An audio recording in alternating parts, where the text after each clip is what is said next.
सूचना केवल हमारे विचार हैं, वित्तीय सलाह नहीं। निर्णय लेने से पहले खुद शोध करें। किसी भी लाभ या हानि के लिए हम उत्तरदायी नहीं हैं। आज हम देख रहे हैं एमआईएफ लिमिटेड के 2025-26 Q1 की standalone financial performance. Starting with the sales, पिछले क्वार्टर से सेल्स में 9% का इंक्रीज हुआ है, मगर कंपनी ने पिछले साल के मुकाबले 7% का सेल्स इंक्रीज रिपोर्ट किया। Expenses 10.5% quarter on quarter increase हो गए हैं, जो साल भर के 10% के राइज के साथ अलाइन करता है। क्वार्टरली सेल्स के कंपैरिजन में एक्सपेंसेस इंक्रीज होना दिखाता है कंपनी ने एक्सपेंसेस मैनेज करने के लिए स्ट्रगल किया।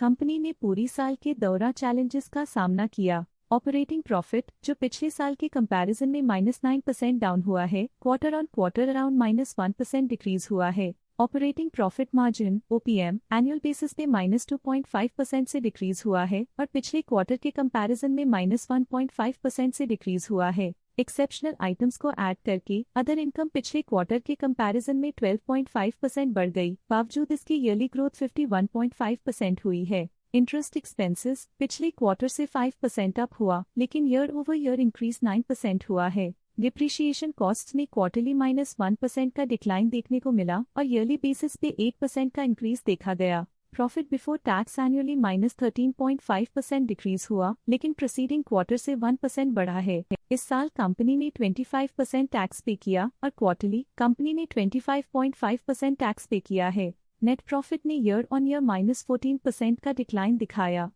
लेकिन लास्ट क्वार्टर से -3% का कंट्रैक्शन हुआ है। इस क्वार्टर के दौरान कंपनी का परफॉर्मेंस इतना अच्छा नहीं रहा।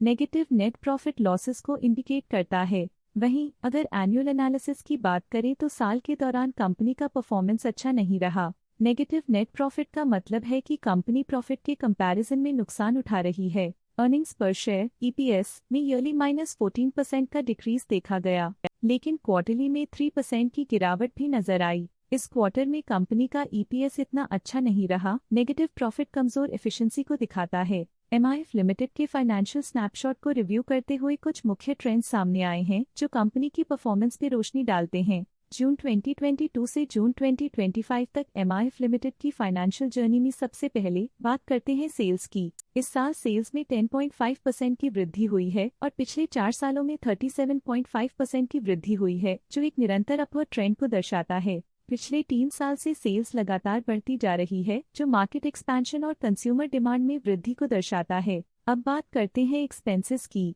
इस साल एक्सपेंसेस 15% बढ़े हैं और 4 सालों में 32.5% का इजाफा हुआ है। इस साल हालांकि एक्सपेंसेस सेल्स से थोड़ा ज्यादा बढ़े हैं, मगर ग्रोथ रेट्स का करीब होना स्टेडी ऑपरेशनल कॉस्ट को दर्शाता है। इस साल ऑपरेटिंग प्रॉफिट -12% काम हुआ, लेकिन पिछले 4 सालों में 84% का इजाफा हुआ है। इस साल ऑपरेटिंग प्रॉफिट में कमी आई है, लेकिन पिछले 2 साल की वृद्धि रेजिलियंस को दर्शाता है, जो एक अस्थायी मार्केट को संकेत करता है। इस साल नेट प्रॉफिट में -14% की गिरावट हुई, लेकिन पिछले 4 सालों में लगभग 2 गुना की बढ़ोतरी हुई है, जो कंपनी की मजबूती दिखाता है। इस साल नेट प्रॉफिट में आई कमी के बावजूद पिछले सालों में हुई पॉजिटिव वृद्धि एक अस्थायी मार्केट एडजस्टमेंट को दर्शाता है। इस साल EPS में -38.5% की कमी के बावजूद लंबी अवधि में देखा जाए तो 108% की मजबूत वृद्धि हुई है। इस साल EPS में कमी आने के बावजूद पिछले सालों की ग्रोथ कंपनी की मजबूत ओवरऑल परफॉर्मेंस को अंडरलाइन करती है। चलिए अब बात करते हैं शेयर होल्डिंग पैटर्न की।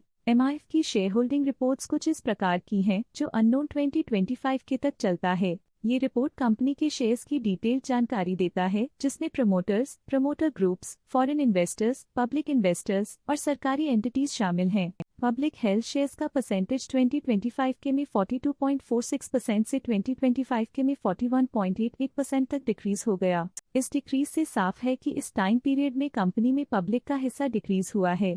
जब कंपनी के शेयर्स का मैक्सिमम हिस्सा पब्लिक के पास होता है, तब ये माना जाता है कि कंपनी कमजोर हाथों में है, जो बाजार की अस्थिरता और स्पेक्युलेटिव ट्रेडिंग को इंडिकेट करता है। डोमेस्टिक इंस्टीट्यूशनल इन्वेस्टर के शेयर होल्डिंग में थोड़ा डिक्रीज आया 2025 के से 2025 के में, जो दिखाता है कि डोमेस्टिक इंस्टीट्यूशंस ने अपने स्टेक को -0.55 से डिक्रीज किया है। FII फॉरेन इंस्टीट्यूशनल इन्वेस्टर्स ने अपना शेयर होल्डिंग 2025 में 17.54% से 2025 में 18.67% तक इंक्रीज किया। ये बताता है कि फॉरेन इंस्टीट्यूशंस ने कंपनी में अपना इंटरेस्ट 1.13% तक इंक्रीज किया है। ये था कंपनी का करंट शेयर होल्डिंग पैटर्न। अब नजर डालते हैं MIF की स्टॉक रिकमेंडेशन पे। लोटस स्टॉक का करंट प्राइस 1,30,123 रुपीस चल रहा है। आनंद राठी ने स्टॉक की बाय रिकमेंडेशन दी थी। उन्होंने स्टॉक का टारगेट प्राइस 1,60,000 का अनुमान लगाया था। रिकमेंडेशन के समय स्टॉक का प्राइस 1,19,285.6 चल रहा था, जो करंट प्राइस से 27.3% अप है। मोतीलाल ओसवाल ने स्टॉक की सेल रिकमेंडेशन दी थी। उन्होंने स्टॉक का टारगेट प्राइस 92,000 का अनुमान लगाया था। रिकमेंडेशन के समय स्टॉक का प्राइस 1,26,058.65 चल रहा था, जो करंट प्राइस से -26.7% डाउन है। आज के लिए फाइनेंशियल सेक्टर में इतना ही। देखने के लिए धन्यवाद। स्टॉक लेटेस्ट न्यूज अपडेट के लिए चैनल को सब्सक्राइब करें और वीडियो को लाइक एंड शेयर करें।